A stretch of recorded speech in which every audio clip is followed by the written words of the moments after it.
ناظرین، آج کی ویڈیو میں ہم قیامت کی علامات بیان کریں گے۔ قیامت سے پہلے قیامت کے نزدیک کون کون سی علامات ظاہر ہوگی۔ قیامت کی علامات کے بارے میں جاننے سے پہلے یہ ضروری ہے کہ ہم قیامت کے بارے میں جان لیں کہ قیامت کیا ہے۔ قیامت سورہ اسرافیل کی اس خوفناک چیخ کا نام ہے جس سے پورے کائنات میں زلزلہ آ جائے گا۔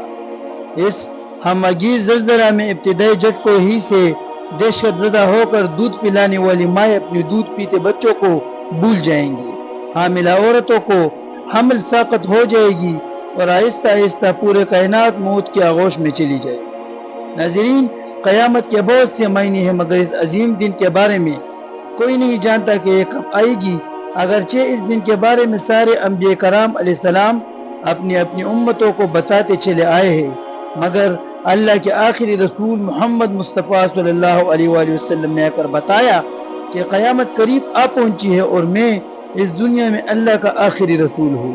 قرآن کریم میں قیامت کے بارے میں سورہ نازعات میں ہے، بے شک قیامت کی خبر اللہ ہی کو ہے۔ یہ لوگ آپ سے قیامت کے متعلق پوچھتے ہیں کہ اس کا وقوع کب ہوگا۔ ناظرین، علامہ شبیر احمد عثمانی رضی اللہ تعالیٰ عنہ نے اپنے تفسیر میں ارشاد فرمایا ہے کہ قیامت سے مراد ایسی سخت آواز جس سے کان بہرے ہو جائیں گے، اور اسی وقت ہر ایک کو اپنی اپنی فکر پڑی ہوگی۔ احباب و اقارب ایک دوسرے کو نہ پوچھیں گے، بلکہ اس خیال سے کہ کوئی میری نیکیوں میں سے نہ مانگے یا اپنے حقوق کا مطالبہ نہ کرے، وہ ایک دوسرے سے بھاگیں گے۔ ناظرین، قرآن حکیم میں جو علامت ارشاد فرمائی گئی ہے وہ زیادہ تر ایسی علامات ہیں جو بالکل قرب قیامت میں ظاہر ہوگی۔ علاوہ محمد بن عبد الرسول برزخی نے اپنی کتاب الشہادۃ الشرطیہ میں علامات قیامت کی 3 قسمیں بیان کی ہے۔ نمبر 1 علامات بعیدہ، نمبر 2 علامات مسوطہ، اور نمبر 3 علامات قریبہ یا علامات کبریٰ۔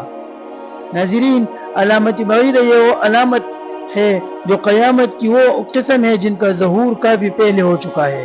ان کو بعیدہ اس لیے کہا جاتا ہے کہ ان کے اور قیامت کے درمیان نسبتاً زیادہ فاصلہ ہے۔ اور دوسرا علامت مسوطہ، یہ علامت قیامت کی وہ قسم ہے جو ظاہر تو ہو گئی ہے مگر انتہا کو نہیں پہنچی، ان میں اضافہ ہو رہا ہے اور ہوتا رہے گا، یہاں تک کہ تیسری قسم کی علامت ظاہر ہونے لگے گی، اور تیسری قسم کی علامت کا نام علامت کبریٰ ہے۔ جب یہ علامات قیامت ظاہر ہوگی تو کسی بھی وقت اچانک قیامت کا عظیم دن آ جائے گا۔ اس میں سے سب سے پہلے مسجد بنا کر فخر کرنا ہے۔ حضرت انس رضی اللہ تعالیٰ عنہ فرماتے ہیں کہ رسول اکرم صلی اللہ علیہ وآلہ وسلم نے ارشاد فرمایا کہ قیامت کی نشانیوں میں سے ایک نشانی یہ بھی ہے کہ لوگ مسجد بنا کر فخر کریں گے، اور اس کی دوسری نشانی یہ ہوگی کہ ہر بات کا زمانہ پہلے سے برا ہوگا۔ حضرت زبیر بن عدی رضی اللہ تعالیٰ عنہ فرماتے ہیں کہ ہم حضرت انس بن مالک رضی اللہ تعالیٰ عنہ کی خدمت میں حاضر ہوئے اور حجاج کی ظلم کی شکایت کی۔ حضرت انس رضی اللہ تعالیٰ عنہ نے شکایت سن کر فرمایا، صبر کرو، کیونکہ کوئی زمانہ بھی تم پر ایسا نہ آئے گا کہ اس کے بعد والا زمانہ اس سے زیادہ برا نہ ہو، جب تک تم اپنے رب سے ملاقات نہ کر لو۔ یہ بات میں نے رسول خدا صلی اللہ علیہ وآلہ وسلم سے سنی ہے۔ اس کے بعد کی علامت کفر کی برمار ہوگی۔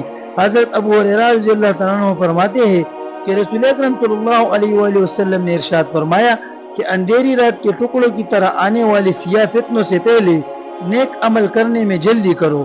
اس زمانے میں انسان صبح کو مومن ہوگا اور شام کو کافر ہوگا، اور شام کو مومن ہوگا تو صبح کو کافر ہوگا، ذرا سی دنیا کے بدلے اپنے دین کو بیچ ڈالے گے، اور اس کے بعد حدیث سے انکار کیا جائے گا۔ حضرت مقدم ابن معد قریب رضی اللہ تعالیٰ عنہ فرماتے ہیں کہ حضور صلی اللہ علیہ وآلہ وسلم نے ارشاد فرمایا کہ خبردار، یقیناً مجھے قرآن دیا گیا ہے اور قرآن جیسے احکام بھی دیے گئے ہیں۔ پھر فرمایا، خبردار، ایسا زمانہ آئے گا کہ پیٹ پر انسان اپنی آرامگاہ پر بیٹھا ہوا کہے گا کہ بس تمہیں قرآن کافی ہے، اس میں جو حلال بتائے اسے حلال سمجھو اور اس نے جسے حرام بتائے اسے حرام سمجھو۔ پھر فرمایا کہ حالانکہ رسول اللہ صلی اللہ علیہ وآلہ وسلم کا حکم کسی چیز کے حرام ہونے کے لیے ایسا ہی ہے جیسے خدا نے کسی چیز کے حرام ہونے کا حکم دیا ہے۔ اس کے بعد نئے عقیدے اور نئی حدیث رائج ہوگی۔ حضرت ابو ہریرہ رضی اللہ تعالیٰ عنہ فرماتے ہیں کہ رسول اکرم صلی اللہ علیہ وآلہ وسلم نے ارشاد فرمایا کہ آخری زمانہ میں بڑے بڑے مکار اور جھوٹے پیدا ہوں گے جو تمہیں وہ باتیں سنائیں گے جو نہ کبھی تم نے کبھی سنی ہوگی اور نہ تمہارے ماں باپ دادا نے تم سے اسے بچنا اور انہیں اس سے بچانا وہ تمہیں گمراہ نہ کر دی اور فتنہ میں نہ ڈالی۔ اور اس کے بعد قرآن کو ذریعہ معاش بنایا جائے گا۔ حضرت جابر رضی اللہ تعالیٰ عنہ فرماتے ہیں کہ ہم قرآن شریف پڑھ رہے تھے اور مجلس میں عرب کے شہریوں کی علاوہ دیہات کے باشندے اور غیر عرب بھی تھے۔ اسی اسنا میں حضرت صلی اللہ علیہ وسلم تشریف لے آئے اور فرمایا کہ پڑھتے رہو، تم سب ٹھیک پڑھ رہے ہو، اور ان قریب ایسے لوگ آئیں گے جو قرآن کو تیر کی طرح درست کریں گے، یعنی حروف کی ادائیگی کا بہت زیادہ لحاظ رکھیں گے، اور ان کا مقصد قرآن پڑھنے سے زیادہ دنیا حاصل کرنا ہوگا اور اس کے ذریعے آخرت نہ سوارے۔ تو ناظرین، یہ تھی قیامت کے نزدیک کچھ بڑے علامات جسے ظاہر ہونے کے بعد قیامت برپا ہو جائے گی۔ تو اللہ جل جلالہ سے دعا ہے کہ اللہ جل جلالہ ہمیں ایسے فتنوں اور اس طرح کی گناہوں سے بچائے، اور جو علامات اس ویڈیو میں بیان ہوئے ہیں اس علامات کی فتنوں سے ہمیں اللہ جل جلالہ بچائے۔ تو ملتے ہیں اگلی ویڈیو میں، تب تک کے لیے اپنا خیال رکھیے۔ السلام علیکم ورحمۃ اللہ وبرکاتہ۔